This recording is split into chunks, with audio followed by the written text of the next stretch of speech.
আমি লেখাপড়া করতাম কুমিল্লার ধামতি আলিয়া নামে একটা মাদ্রাসায়। ওখান থেকে একবার বর্ষাকালে আমি নৌকায় উঠলাম, যাব 8 থেকে 10 মাইল দূরে। ওই নৌকাতে করে বিশ্ব রোডে যাব, কুমিল্লার রাস্তায় উঠব। তখন নৌকায় গিয়ে দেখি শুধু একজন যাত্রী আর আমি। আমার একটু তাড়া ছিল। নৌকার মাঝিকে বললাম, একটু চালেন ভাই। বলে যাত্রী তো নাই। বললাম টাকা কিছু বাড়াইয়া দেব আমি। রাজি হলো, ছেড়ে দিল। দেখলাম একজন হিন্দু ভদ্রলোক, ওই নৌকার যাত্রী আর আমি, আমরা দুজন। ওই লোকটাকে আমি ব্যক্তিগতভাবে চিনি, আমার মাদ্রাসার পাশে বাড়ি। উনাকে একা একা পাইয়াম। আমি আবার বললাম, আপনার সাথে আমার কিছু একান্ত কথা। আমি হলাম মাদ্রাসার হুজুর, এদামতির ছাত্র, আর আপনারে চিনি, আপনি হলেন অমক যাক অমক, আপনি ঠাকুর, আপনি পুরোহিত, মন্দিরে আপনি বিভিন্ন মন্ত্র পাঠ করেন। উনি কয় ঠিক। আমি তখন তাকে বললাম, আমি আজকে জানবো আপনি গোপনে গোপনে আমার একটু উত্তর দেবেন।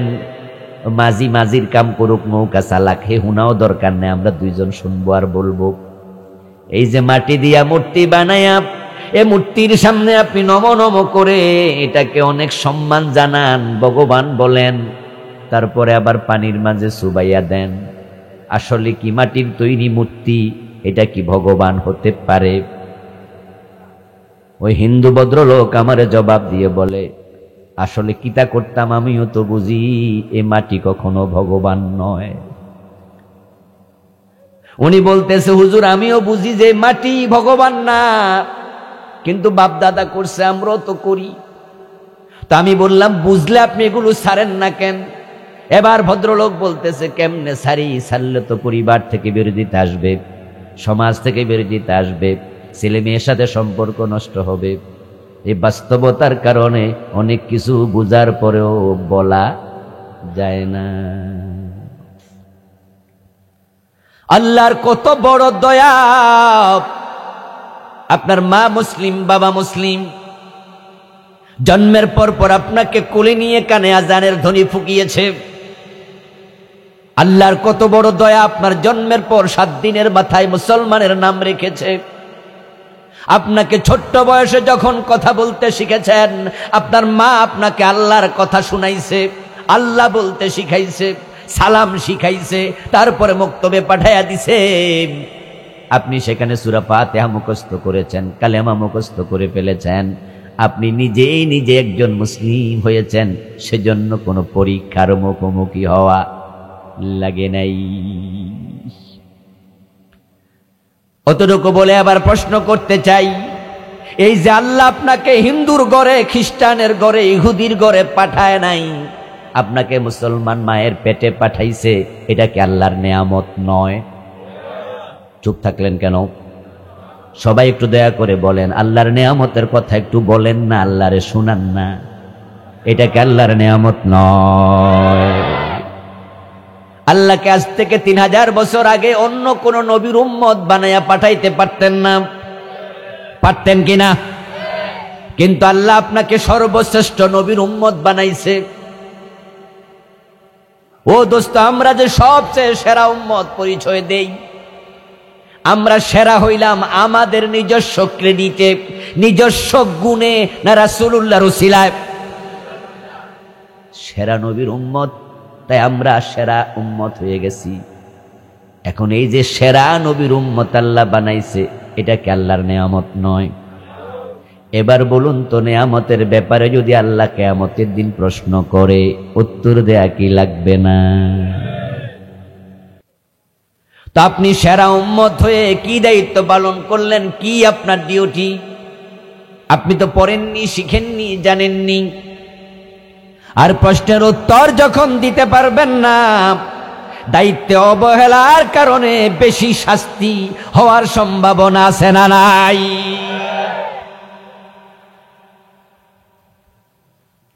এই শাস্তি থেকে আমরা বাঁচতে চাই।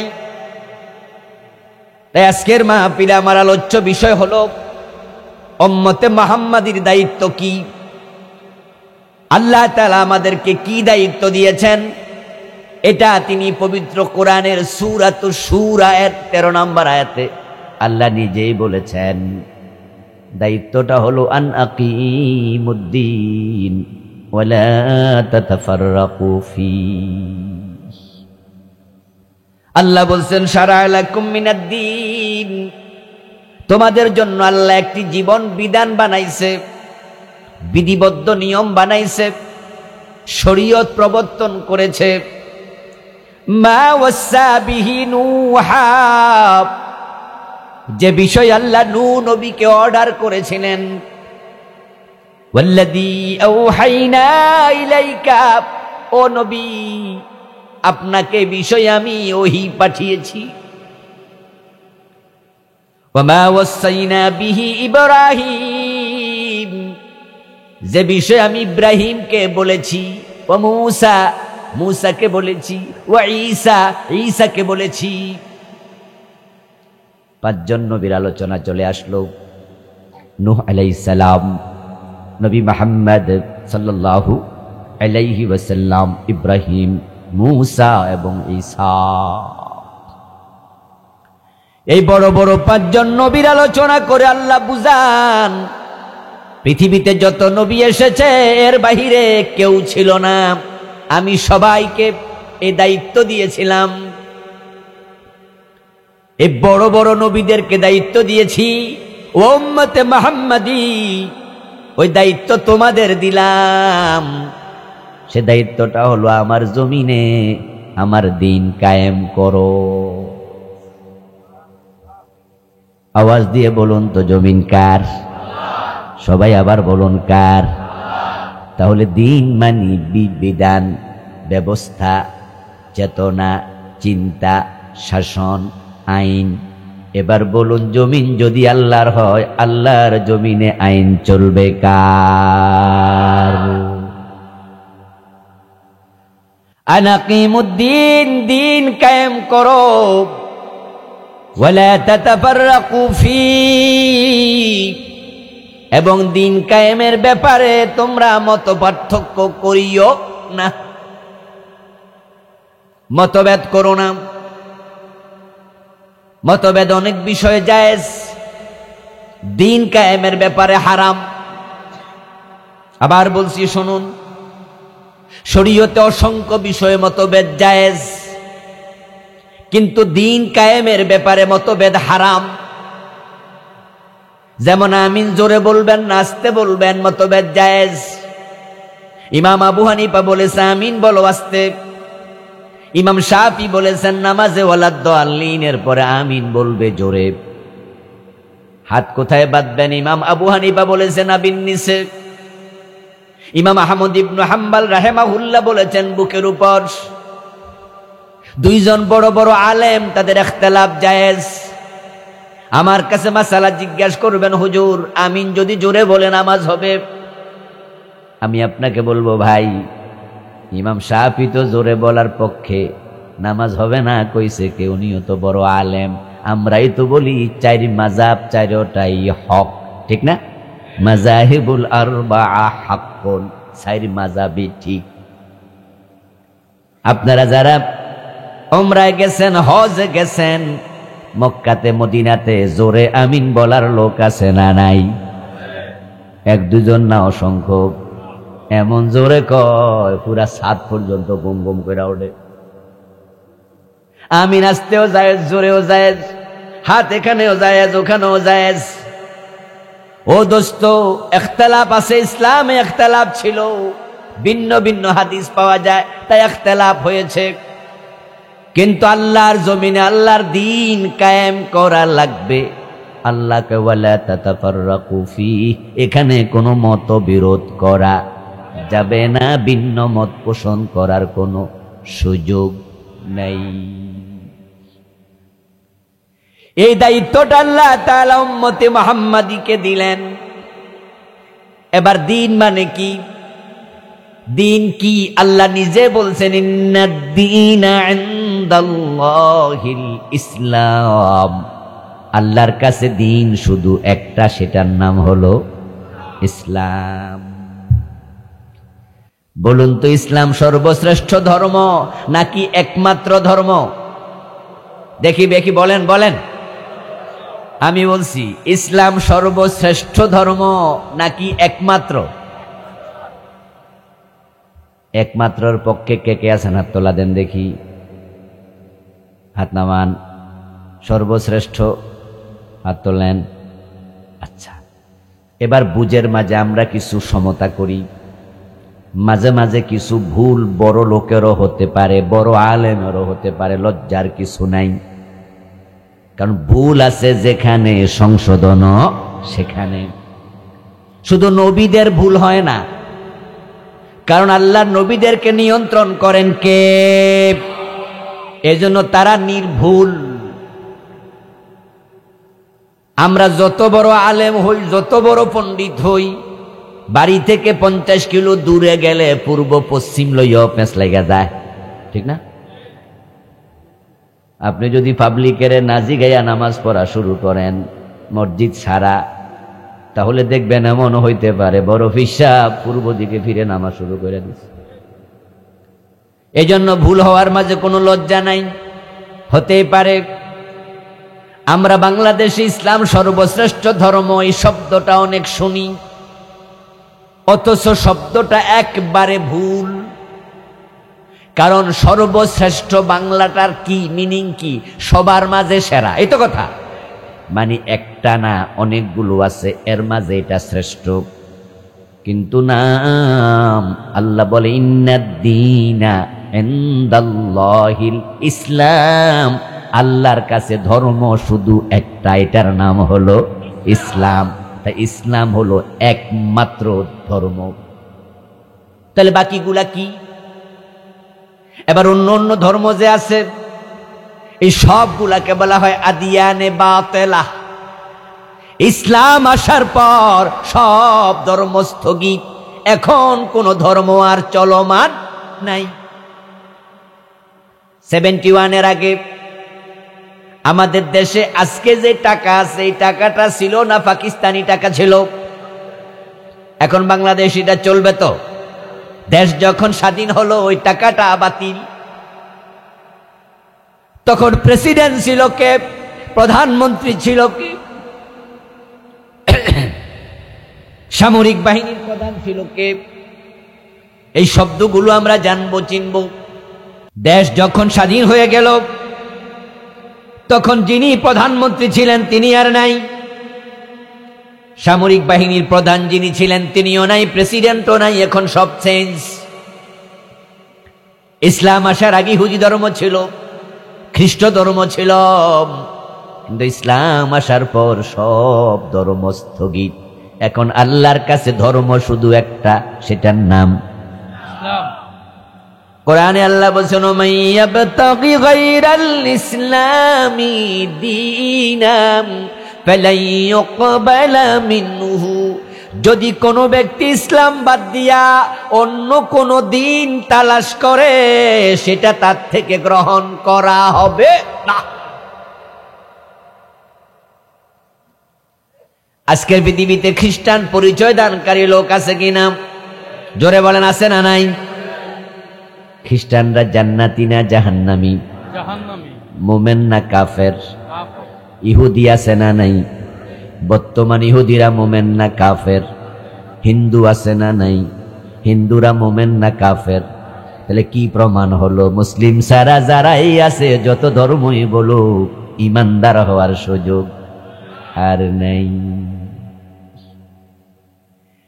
ইন্নাদ-দীনা ইনদাল্লাহিল ইসলাম, আল্লাহর কাছে একটাই ধর্ম, এটা ইসলাম।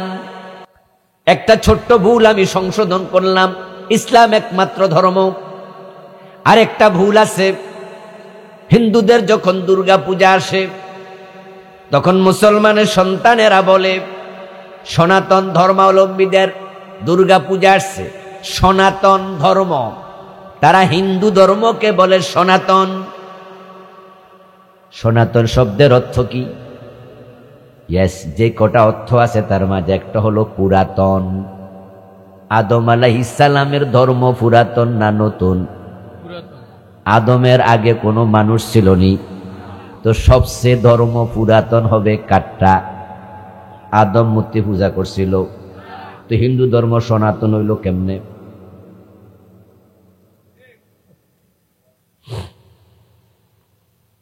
হিন্দুরা তাদের এই শব্দটা আমাদের মুখ দিয়ে ঢুকাই দিচ্ছে। এখন মুসলমানের সন্তানরা ওইটা বাজায় বেড়াইতেছে, আর হিন্দুরা গর্ব কইরা কয় আমাদের ধর্ম হইল পুরান, তোমাদেরটা হইল নতুন। আর বাংলায় প্রবাদ আছে, পুরান চাল বাড়তে পারে। পুরাতন জিনিসের দাম নাকি বেশি, এজন্য মানুষ কয় আগের জোগাড় নাই রে, কলির কাল। মানে আগেরটা বুঝায় যে এটাই বেশি ইম্পর্টেন্ট। হিন্দুরা সনাতন শব্দটা আমাদের মুখে ঢুকাইয়া দিছে। আদমের ধর্মের নাম ছিল ইসলাম, এই জন্য ইসলামের আগে পৃথিবীর কোন ধর্ম নাই। তাই সনাতন ধর্ম যদি হয় সেটার নাম কি? ইসলাম। আনাকিমুদ্দিন, দিন কায়েম করো। তো দিনের নাম যদি ইসলাম হয় তাহলে আমরা বলবো ইসলাম কায়েম করো। এটা হলো উম্মতে মুহাম্মাদের 1 নাম্বার দায়িত্ব। কারণ ইসলাম যদি কায়েম হয়ে যায় তাহলে নামাজ, রোজা, হজ, যাকাতের ওয়াজ আর করা দরকার নাই। ইসলাম কায়েমের দায়িত্ব আল্লাহ প্রিয় নবী মুহাম্মদ সাল্লাল্লাহু আলাইহি ওয়াসাল্লামকে দিলেন। আল্লাহর নবী সাল্লাল্লাহু আলাইহি ওয়াসাল্লাম মাদানী জীবন ইসলাম কায়েম করলেন। ইসলাম যখন কায়েম হয়ে গেল তখন নামাজ পড়ো বলার দরকার নাই, আজানের সাথে সাথে দোকানপাট বন্ধ করার আইন তৈরি হয়ে গেল। আজান হলে বেচা কেনা বন্ধ, এমন কথা আল্লাহর কোরআনে আছে না নাই?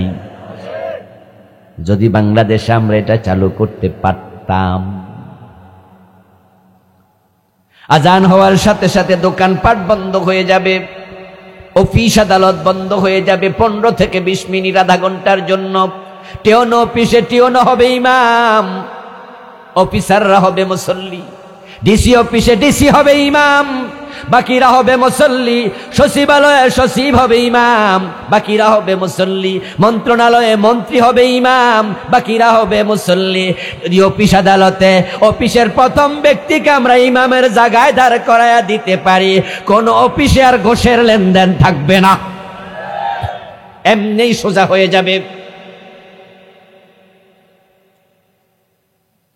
আমার প্রিয় ভাইয়েরা, যদি আপনাদের এই পাশের যে বাজার পার হয়ে আসলাম, বড় বাজারটা কি নাম? হাজিরপাড়া বড় বাজার আছে না? চন্দ্রগঞ্জ। চন্দ্রগঞ্জ। একটু কল্পনা করুন তো, যদি আইনটা হতো আজানের পরপর দোকান বন্ধ, ক্রেতা বিক্রেতা সবাই মসজিদে যাচ্ছে, আমাদের নির্দিষ্ট পুলিশ থাকবে, তারা বাজারে টহল দেবে, আজানের সাথে সাথে হ্যান্ড মাইক হাতে নিয়ে বলবে আসসালাত আসসালাত আসসালাত, নামাজে যাও নামাজে যাও। দোকান বন্ধ না করলে দোকানের লাইসেন্স বাতিল করে দেয়া হবে, দোকানদারকে 1 সপ্তাহের জন্য জেল দেয়া হবে। ইমাম আবু হানিফা, শাফি, মালিক, আহমদ ইবনে হাম্বল রাহিমাহুমুল্লাহ 4 ইমাম একমত, বেনামাজি যদি পাওয়া যায় কোনো বালেক, তাকে জেলে ঢুকাতে হবে। ইমাম শাফি বলেছেন জেলে দেওয়ার আগে কিছু পিটুনি দিতে হবে। যদি দোকানগুলো বন্ধ হওয়া শুরু হতো, সবাই মসজিদে যেত, ক্রেতা বিক্রেতা, মসজিদে মুসল্লির জায়গা দেয়া যেত না, এক এক মসজিদে 3 বার 5 বার জামাত হওয়া লাগতো।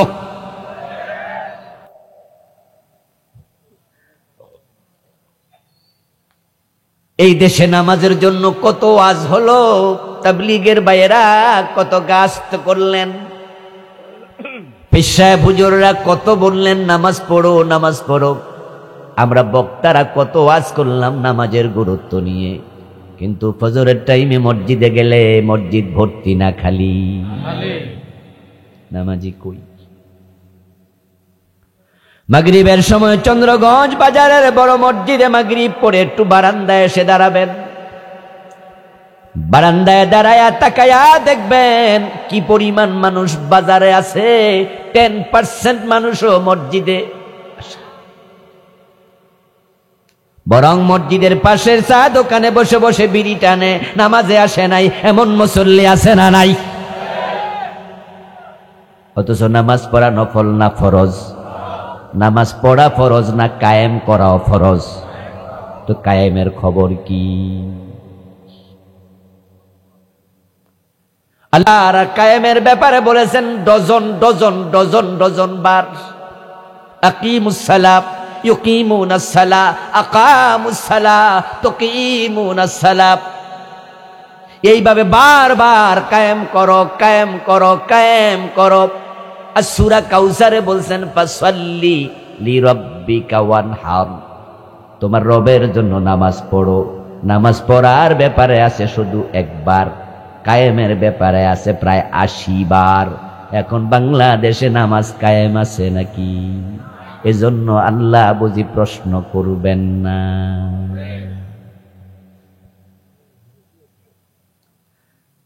আপনি দেখবেন আপনাদের এলাকায় আমাদের এলাকায় মা বোনেরা যখন বাবার বাড়ি আর স্বামীর বাড়ি কাছাকাছি থাকে, আধা কিলোমিটার দূরে অথবা কম বেশি সামান্য, ওই যে দেখা যায় স্বামীর বাড়ি থেকে বাবার বাড়ি রওনা দিয়েছে, বাচ্চা হলো দুটা, একটার বয়স 7 বছর 8 বছর আর একটার বয়স 6 মাস।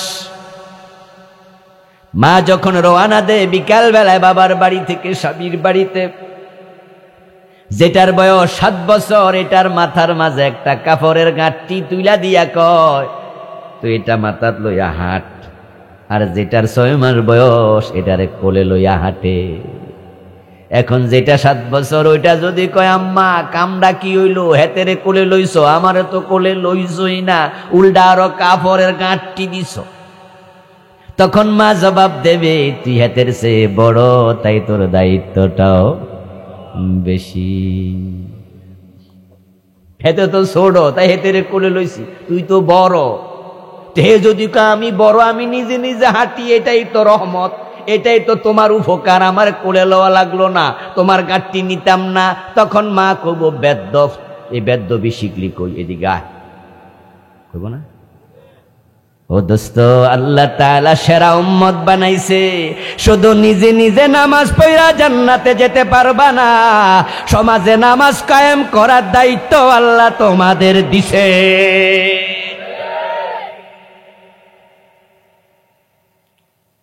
ও দোস্ত, দিন যদি কায়েম হয়ে যায় পর্দার জন্য আর ওয়াজ করা লাগবে না।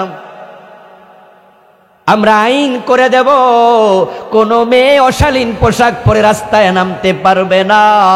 ইফটিজিং করলে ছেলেদেরকে যেমন সরকার আইন করে জেলে দেয়, দিন কায়েম হওয়ার পরে উল্টা পাল্টা পোশাক পরে নামলে মেয়েদের ব্যাপারও পোশাকের আইন বানানোই হবে। চোখ হেফাজত করা সহজ হবে। যারা বোঝেন তারা একটু জবাব দেন, বর্তমানে চোখের হেফাজত করা সহজ না কঠিন? অথচ হাদিসে কি আসছে? মান নাযারা ইলা মাহাসিন ইমরাআতিন আজনুবিয়াতিন ইন আন শাহওয়াতিন সুব্বা ফি আইনাইহিল আনুক ইয়াউমাল কিয়ামাহ। নবীজি মুহাম্মদ সাল্লাল্লাহু আলাইহি সাল্লাম বলেন, যদি কোনো ব্যক্তি কোনো বেগানা নারীর দিকে শাহওয়াতের নজরে তাকায়, কিয়ামতের দিন তার চোখের মাঝে সীসা গলাইয়া দেয়া হবে। নাউযুবিল্লাহ। আপনি পর্দা করেন, আপনার মা করে, বোনে করে, বউ করে, মেয়ে করে, আপনি নিজেও করেন, আলহামদুলিল্লাহ, আপনার ঘরে বেপর্দা কেউ চলে না। কিন্তু আপনি যখন বাজারে যান, চোখের হেফাজত আপনিও করতে পারেন না। ডানে একজন বেপর্দা, বামে একজন বেপর্দা, সামনে একজন বেপর্দা, পিছনে বেপর্দা, কোন দিকে তাকায় হাঁটবেন? ঢাকা শহরের অবস্থা এত খারাপ, আপনি যদি মনে করেন যে একটু উপরের দিকে তাকায় হাঁটবো, দেখবেন ছাদের মাঝে চুল খাড়া খুইলে আরেকজন খাড়াই রয়েছে বেপর্দা। ঢাকার রাস্তায় এমনও হয়, এমন যুবতী আছে যার গায়ে ওড়নাটাও নেই। ও দোস্ত, হাজি বলেন, গাজী বলেন, মাওলানা বলেন, সাধারণ মানুষ বলেন, রাস্তায় বের হলে পর্দা করা কঠিন। সিনেমা দেখার জন্য সিনেমা হলে যাওয়া লাগে না, পোস্টার গুলা এমন জায়গায় লাগায় যেখানে কানা বেডার চোখও যায়। একটা 100 টাকার আয়না কিনবেন, চেহারা দেখবেন, চুল আছড়াবেন, আয়নাটা উল্টায় দেখবেন আয়নার পিছনেও নায়িকার ছবি দিয়ে বসে আছে। বেহায়াপনা কাকে বলে? একসময় সিনেমা দেখার জন্য হলে যাওয়া লাগতো, এখন আর হলে যাওয়া লাগে না। মোবাইলের ভিতরে সিনেমা হল আছে না নাই? এখন সিনেমা তো যুবকদের হাতে হাতে আছে। এই জাতিকে কেমনে বাঁচাবেন? আর জি বাংলা স্টার জলসার কারণে মুসলমানের ঘরগুলো সিনেমা হল হয়ে গেছে। কেমনে বাঁচাবেন জাতিকে? কেমনে বাঁচাবেন? আপনার শখ হলো একটু তারেক মনোয়ার সাহেবের ওয়াজ শুনবো, আবুল কালাম আজাদ ভাইয়ের একটু আলোচনা শুনবো। ইউটিউবে ঢুকলেন, ফেসবুকে গেলেন, আপনি ওয়াজ শুনছেন আল্লামা সাইদি রাহিমাহুল্লাহ, কিন্তু দেখবেন এর মাঝখানে আইসা একটা অ্যাড দিয়া দেয়, একটা মাইয়া লাফানো শুরু করে দে। ফেসবুকে আপনি যা চান না তাও মাঝে মাঝে এসে যায়। এগুলো নিয়ন্ত্রণ কেমনে করবেন? ওয়াজ করলে জি বাংলা বন্ধ হবে না, স্টার জলসা বন্ধ হবে না, আকাশের উন্মুক্ত পরিবেশ বন্ধ হবে না, বাজে ছবি সিনেমা বন্ধ হবে না। যদি দিন কায়েম করা যায়, আমরা একটা আইন বানায়া সিনেমা বন্ধ করে দেব। এটা সম্ভব। দিন কায়েম করা বড় জরুরি, বড় জরুরি। এ দায়িত্ব আল্লাহ প্রিয় নবীকে দিলেন, দিলেন উম্মতে মুহাম্মাদীকে। ও প্রিয় ভাইয়েরা, আজকে বাংলাদেশে সুদের যে সরাসরি কি পরিমাণ সুদ এই সমাজে ঢুকেছে, কেউ দেয়, কেউ খায়, কেউ লিখে, কেউ সাক্ষী হয়। অথচ প্রিয় নবীজি বলেছেন সুদ খেলে ৭৩টা গুনাহ হয়, সবচেয়ে ছোটটা হলো নিজের মায়ের সাথে জিনা। লিররিবা ৭৭ বাবা আইসারুহা আন ইয়ানকিহার রাজুলু উম্মাহু মান আকালা দিরহাম রিবা ওয়া হুয়া ইয়ালাম আন্নাহু আশাদ্দু মিন ৩৬ জিনা। প্রিয় নবীজি বলছেন সুদ খেলে একটা কাম, আমল নামায় ৩৬ বার জিনার গুনাহ লিখে দেয়া হবে। ১ টাকা সুদ খেলে ৩৬ বার জিনা হবে, ১০০ টাকা সুদ খেলে ৩৬০০ বার জিনার গুনাহ হবে, ১০০০ টাকা সুদ খেলে ৩৬,০০০ বার জিনার গুনাহ হবে। জান্নাতে কেমনে যাবেন? কেমনে জান্নাতে যাবেন? এই যে আপনার চন্দ্রগঞ্জ বাজার আর হাজিরপাড়া বাজারে যান, দোকানদার যদি ১০০ জন থাকে, খবর নিয়ে দেখবেন ৯৫ জন সুদের উপরে টাকায় না বসে আছে।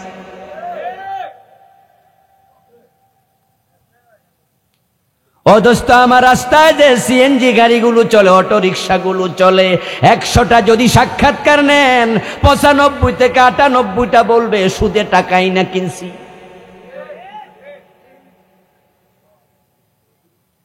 ছেলে বিদেশ পাঠাচ্ছে সুদে টাকা এনে, দোতলা বিল্ডিং করছে সুদে টাকা এনে। ঢাকার বড় বড় বিল্ডিং গুলার পাশে দেখবেন সাইনবোর্ড টানানো আছে, জনতা ব্যাংকের কাছে দায়বদ্ধ, সোনালী ব্যাংকের কাছে দায়বদ্ধ। এর মানে সুদে টাকা এনে বিল্ডিং বানাইছে। সুদ খেলে ৭৩ গুনাহ, ছোটটা নিজের মায়ের সাথে ব্যভিচার, সবচেয়ে বড়টা হলো আল্লাহ এবং রাসূলের সাথে যুদ্ধ ঘোষণা।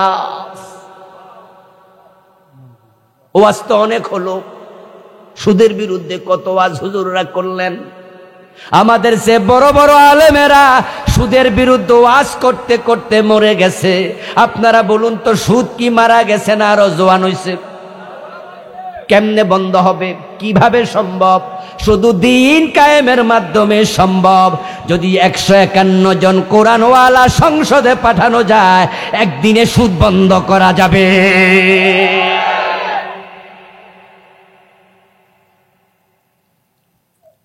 আপনারা যারা আমার সাথে আছেন, এখানে মানুষ হবেন ১-২ হাজার কম বেশি। আমরা সবাই মিলে যদি চিৎকার দিয়ে একটা স্লোগান দেই, সুদ বন্ধ হবে। কিন্তু ১৫১ জন এমপি যদি সংসদে একবার না বলে দেয়, একবার না বললে সুদ বন্ধ করা সম্ভব? দিন কায়েম করো। দিন যদি কায়েম হয়, তাহলে ইসলামটা সমাজে প্রস্ফুটিত হবে গোলাপের মতো। রাসূলুল্লাহ আল্লাহ তাআলা দায়িত্ব দিলেন, তিনি দায়িত্ব পেলেন। আলহামদুলিল্লাহ, মক্কায় চেষ্টা করেছেন 13 বছর, কিন্তু পারলেন না। দিন কায়েম হয় মদিনায়, অথচ মক্কায় রাসূল ছিলেন 3 বছর বেশি, মদিনায় 10, মক্কায় 13। এই হলো নবুয়তের 23 বছর। 3 বছর সময় দিলেন বেশি, দিন কায়েম হলো না। রাসূলুল্লাহ 4 সাহাবী বড় বড়, 4 জন খলিফার বাড়ি মক্কায়, দিন কায়েম মক্কায় হলো না। 10 জন জান্নাতের সুসংবাদ প্রাপ্ত বড় বড় সাহাবী, আশারা মুবাশশারা, 10 জনের জন্মস্থান মক্কায়, দিন কায়েম মক্কায় হলো না। 114 সূরার মাঝে মক্কায় নাজিল হয়েছে 86টা, মদিনায় মাত্র 28টা, কিন্তু দিন কায়েম মক্কায় হলো না। এর একটাই কারণ, মক্কার সংসদে দারুন নাদওয়াতে আবু জেহেলরা কোরআন নিয়ে ঢুকতে দেয় নাই। রাসূল যখন মদিনায় গেলেন, রাসূলের সাথে মদিনায় সংসদে কোরআন ঢুকেছে, তাই মদিনায় দিন কায়েম হয়ে গেছে। যেই জমিনে কেউ দিন কায়েম করতে চায়, ওই দেশের সংসদে কোরআন ঢুকানো লাগবে।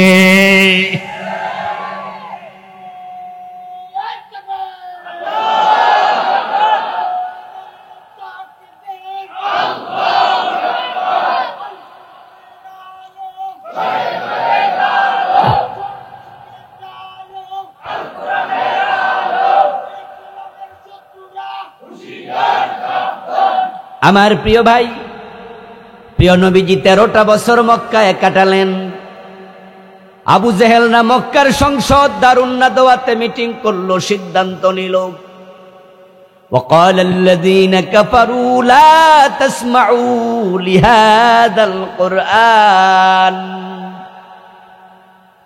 আল্লাহ বলেন, কাফেররা সিদ্ধান্ত নিল মুহাম্মদে কোরআন যেখানে পড়বে সেটা শুনতে যাওয়া যাবে। দ্বিতীয় সিদ্ধান্ত, ওয়ালগাউ ফীহ, বরং যেখানে কোরআনের আলোচনা হবে সেখানে গন্ডগোল লাগাইয়া দিও, 144 জারি করে দিও। কোরআন শুনতে যেও না, যেখানে পড়বে গন্ডগোল লাগাইও। গত 15 বছরের সাথে আবু জেহেলের চরিত্রের সাথে গত সরকারের চরিত্রের মিল এখানে পাওয়া যায়। বাংলাদেশে কত মাহফিল তারা বন্ধ করেছে, তার কোনো হিসাব নাই। মাহফিল করতে অনুমতির চলে কত মাহফিল অফ। আবার অনুমতি দিলে 12টা শর্ত, এটা বলা যাবে না, ওটা বলা যাবে না, এটা কোয়া যাবে না। তারপরে মাহফিল চলাকালে যদি 2-1টা হক কথা তাদের বিরুদ্ধে যেত, মাহফিল চলাকালে বক্তার মাইক কেড়ে নিয়েছে, এমন ঘটনাও আছে না নাই? বক্তাকে মাহফিলের স্টেজ থেকে বেজ্জতি করে নামাইছে। আপনারা দেখেছেন যে বক্তা কথা বলছিলেন, কথার মাঝখানে পুলিশ হাজির। শেষ পর্যন্ত আমাদের ভাইটি, ওই যে রফিকুল ইসলাম মাদানী, উনি পুলিশকে বললেন একটু দোয়া করি, কোনা দোয়াও করা যাবে না। কোরআনের কণ্ঠকে তারা 13টা বছর কারাবন্দী করে রেখেছিল। কোরআনের পাখি খেত আল্লামা সাইদি, উনার 40 বছরের বেশি সময়ে কয়েক হাজার কাফের তার হাতে মুসলমান হয়েছে। গত 13 বছর যদি বাহিরে থাকতেন আর অসংখ্য কাফের মুসলমান হতো, এটা জালেমরা হতে দেয় নাই।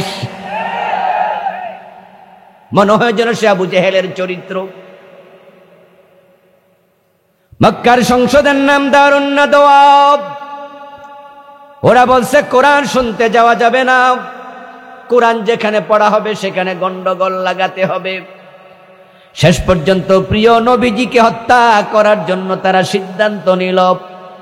অনেকগুলো যুবককে তলোয়ার হাতে দিয়ে রাসূলের ঘরের চারপাশে দাঁড় করিয়ে দিয়েছে, এবং সিদ্ধান্ত ছিল তিনি যখন ঘর থেকে বের হবেন একসাথে আঘাত করতে হবে। কার তলোয়ার আঘাতে মারা গেছে যেন হাশিমি গোত্র সেটা চিহ্নিত করতে না পারে। হিজরতের রাতে তারা দাঁড়িয়েছিল তলোয়ার নিয়ে। আল্লাহ তাআলা রাসূলুল্লাহ সাল্লাল্লাহু আলাইহি ওয়াসাল্লামকে বললেন, মক্কা থেকে চলে যান, এখানে থাকার কোনো পরিবেশ আর নাই। আমার রাসূল চলে গেলেন। যাওয়ার পথে ভাবতেছেন, মদিনায় গিয়ে যদি দেখি মদিনার সংসদে আর এক আবু জেহেল বসে আছে, আল্লাহর কোরআন নিয়ে আমাকে ঢুকতে দেয় না, তাহলে দিন কায়েম করব কেমনে? কোরআনে যে বিধানগুলো আছে, অনেকগুলো বিধান তো ব্যক্তির সাথে সম্পৃক্ত না, ডিরেক্ট রাষ্ট্রের সাথে সম্পৃক্ত। রোজা নিজে নিজে রাখা যায়, হজ একা একা করা যায়, নামাজও একা একা পড়া যায়, পর্দা একা একা করা যায়, কিন্তু চোর ধরে হাত কাটার কাজ ব্যক্তির না রাষ্ট্রের। মদ পান করলে 80 বেত লাগানোর দায়িত্ব ব্যক্তির না রাষ্ট্রের। জেনা করলে 100 বেত লাগাতে হবে, এমন বিধান কোরআনে আছে না নাই? আয-যানিয়াতু ওয়াজ-যানি ফাজলিদু কুল্লা ওয়াহিদিম মিনহুমা মিআতা জালদা। আল্লাহ বলে, নারী এবং পুরুষ জেনায় যদি লিপ্ত হয় তাহলে 100 বেত লাগাইয়া দাও। বলুন তো, 100 বেত ব্যক্তির দায়িত্ব না রাষ্ট্রের? এখন মক্কায় তো রাসূল এগুলো কায়েমের কোনো পরিবেশ পান নাই, কারণ সংসদে কোরআন ঢুকানো যায় নাই। আইন কেমনে হবে কোরআনের পক্ষে? তিনি ভাবছেন, মদিনায় যাইয়া লাভ কি যদি মক্কার পরিবেশ মদিনাতেও থাকে? মানুষের অন্তরের খবর সবচেয়ে বেশি জানেন কে? জোরে বলুন, কে জানেন? আল্লাহ রাসূলের কলবের দিকে তাকায়া দেখেন, আমার নবীর কলবে দুশ্চিন্তা।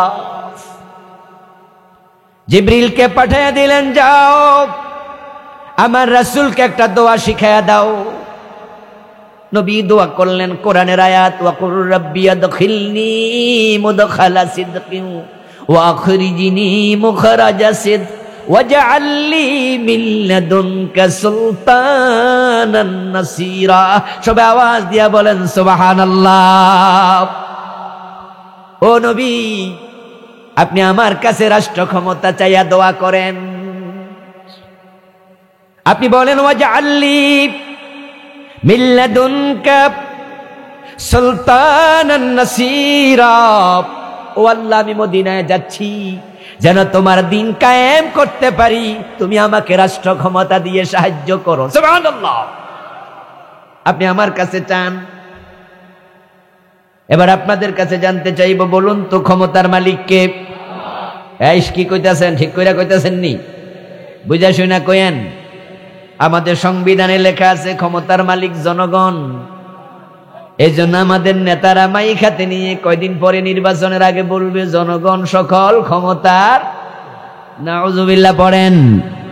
সাবরেন্টির মালিক আল্লাহ, সার্বভৌমত্বের মালিক আল্লাহ, ক্ষমতার মালিক আল্লাহ, জনগণ ক্ষমতার মালিক। এটা যারা বলে তারা মুশরিক হয়ে যায়, এটা শিরিক। আমাদের সংবিধানে শিরিক লেখা আছে, কুফরি লেখা আছে।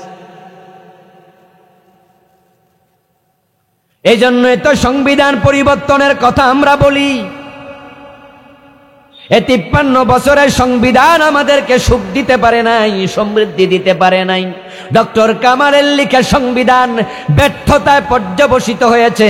এই জন্য আমরা দাবি তুলতেছি, এই সংবিধান সরাইয়া আল্লাহর কোরআনকে সংবিধান বানাতে হবে।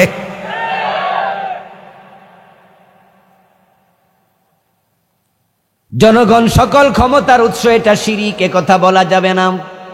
আল্লাহর কোরআনের বক্তব্য, আন্নাল কুওয়াতা লিল্লাহি জামিআ, সব ক্ষমতার মালিক কে? কুলিল্লাহুম্মা মালিকাল মুলক তুতিল মুলকা মান তাশা ওয়া তানজিউল মুলকা মিম্মান তাশা। ও নবী, আপনি বলুন, ও রাজাদিরাজ আল্লাহ, তুমি যাকে চাও ক্ষমতা দাও, তুমি যাকে চাও ক্ষমতা থেকে সরায়া দাদার বাড়ি দিল্লিতে পাঠায়া দাও। ঠিক না? ক্ষমতার মালিক কে? 5 তারিখে টের পান নাই? এতদিন আমরা শুনছি জনগণ ক্ষমতার মালিক, কত নেতা কইছে, কিন্তু নেতারা 300 জন একসাথে পালাইছে, অথচ তাদের হাতে ছিল সেনাবাহিনী, তাদের হাতে পুলিশ বাহিনী, তাদের হাতে বিজিবি, তাদের হাতে র্যাব, তাদের হাতে আনসার, তাদের আছে কোটি কোটি কর্মী, সব তাদের। তারা ক্ষমতা ছেড়ে পালায় কেন? প্রমাণ হয়ে গেল আসলে ক্ষমতা মানুষের হাতে নাই, ক্ষমতার মালিক কে? ওরা ঘোষণা করছিল ভিশন 2041, করে নাই 2041। কি বুঝাইছে 41-এর আগে আমরা সরমু না? 41 পর্যন্ত আসি। 41 সন দূরের কথা, ওয়াকার মিয়া ইয়া কয় ম্যাডাম 45 মিনিট সময়ও নাই। পালান পালান পালান, তাড়াতাড়ি পালান, যদি পাবলিক আসে আপনারে আমরা ট্যাকেল দিতে পারবো না। ক্ষমতা চাইরা এমন ভাবে পালাইছে, রান্না করা খাবার খাইয়া পালানোর সময় পায় নাই। ক্ষমতার মালিক আল্লাহ না। এই কথা এতদিন যারা বলছো তোমরা যে শিরকে ছিলা, কুফরেতে ছিলা, জনগণ ক্ষমতার মালিক এইটা বলেছো, এটা ভুল, এটা প্রমাণিত হয়েছে, ঠিক কি না? ক্ষমতা চাইতে হবে কার কাছে? তিনি যাকে চান দেন, তিনি যাকে চান সরাইয়া দেন, এটাই সত্য। আজীবন আমরা কোরআন পড়েছি, কোরআন শুনেছি, কোরআন বুঝেছি। আর অগাস্টের 5 তারিখে এবার কোরআনের বাস্তবায়ন নিজের চোখে দেখেছি।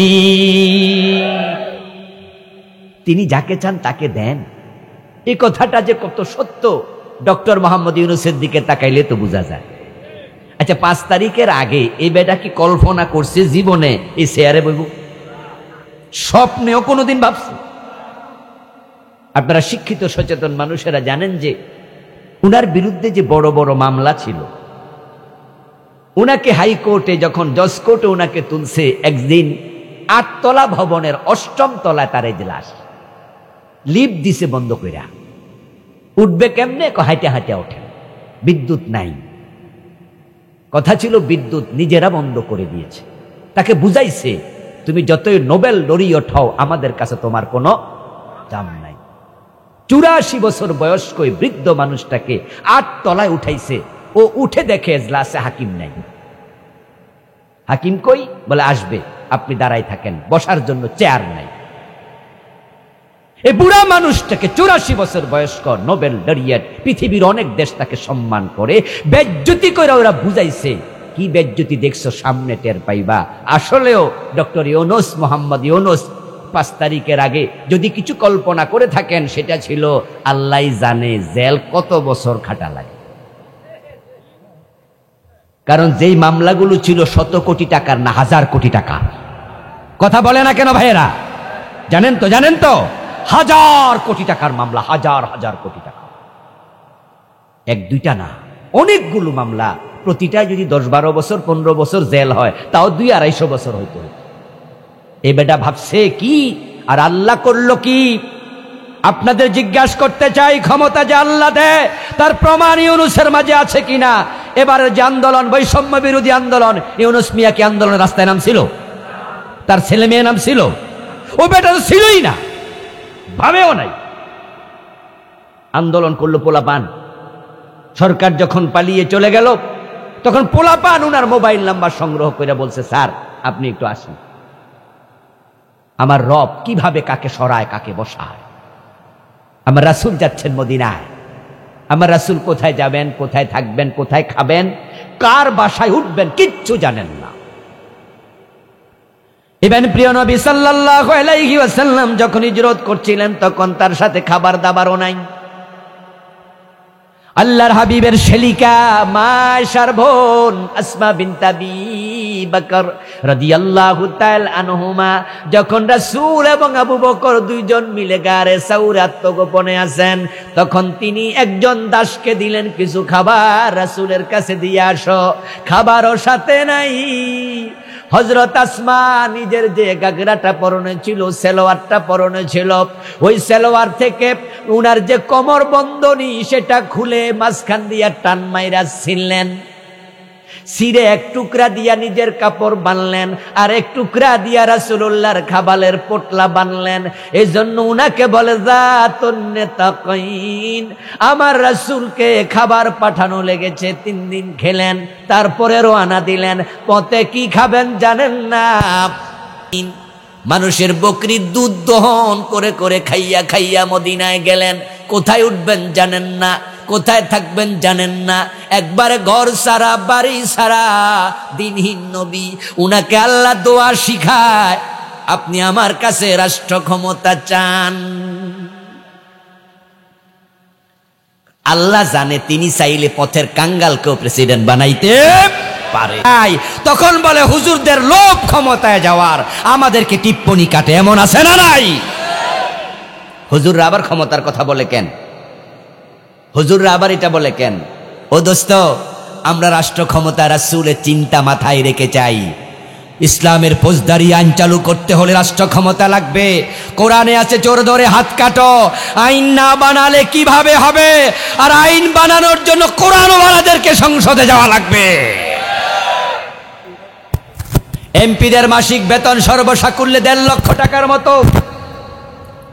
বাংলাদেশের একজন এমপির বেতন যদি 1.5 লক্ষ টাকা হয়, 1 বছর হবে 18 লক্ষ টাকা। 5 বছর এমপি থাকলে সে 1.5 কোটি টাকা পাবে না। তো নির্বাচনে 5 কোটি খরচ করে কেমনে? টাকা আসলো থেকে? সে তো চুরি করার চিন্তায় রাজনীতি করছে।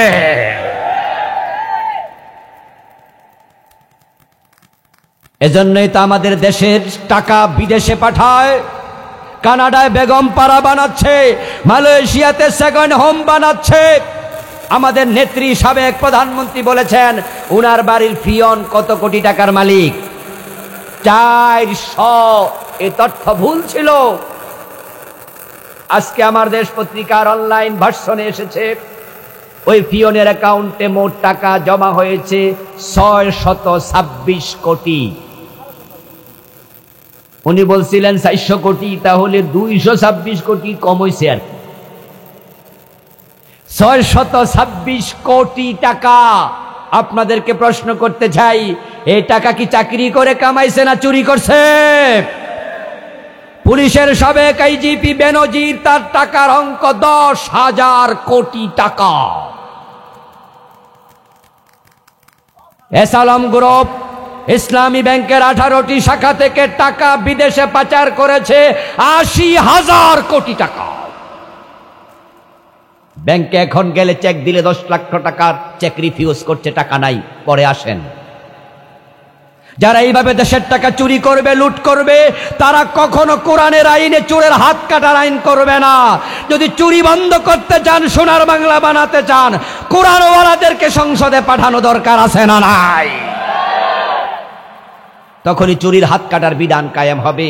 চোর ধরে হাত কাটা নফল না ফরজ, শখের বিষয় না, আল্লাহর আইন। নবীজি মুহাম্মদ সাল্লাল্লাহু আলাইহি সাল্লাম বলেছেন, আমার মেয়ে ফাতেমা যদি চুরি করে, আমি ফাতেমার হাতটা কাটবই। আল্লাহর হাবিব দোয়া করলেন, আল্লাহ আমারে রাষ্ট্র ক্ষমতা দেও। রাসূলের দোয়া আমাদের জন্য সুন্নত। এখন বাংলাদেশে দিন কায়েমের জন্য রাষ্ট্র ক্ষমতা চাই, আপনি দোয়া করছেন কয়বার? রাসূল তো দোয়া করলেন, ওয়াজআলনি মিন লাদুনকা সুলতানান নাসীরা, আমার রাষ্ট্র ক্ষমতা দেও আল্লাহ। রাষ্ট্র ক্ষমতা পাইলে সবাই যে চুরি করে না। হযরত ইউসুফ আলাইহিস সালাম, তিনিও মিশরের রাষ্ট্র ক্ষমতায় ছিলেন। যখন সেখানে দুর্ভিক্ষ হলো, তখন দুর্ভিক্ষের সময় তামাম দুনিয়ার বিভিন্ন দেশ থেকে উনার কোষাগারের খাদ্যের জন্য মানুষ হাজির হতো। সূরা ইউসুফ যারা পড়েছেন তারা সেখানে পেয়েছেন উনার যে ভাইয়েরা উনাকে ওই যে কূপের মাঝে ফেলে দিয়েছিল, তারাও সেদিন খাবারের জন্য মিশরে উপস্থিত হয়েছে। ইউসুফ আলাইহিস সালাম সেদিন উনার ভাইদেরকে দেখে চিনে ফেলেছিলেন। তখন বেনিয়ামিনকে সেখানে তিনি রেখে দেওয়ার জন্য একটা বন্দী আসছিলেন। সূরা ইউসুফ পড়লে বিস্তারিত পাবেন। শেষ পর্যন্ত ভাই ভাই মিল হয়ে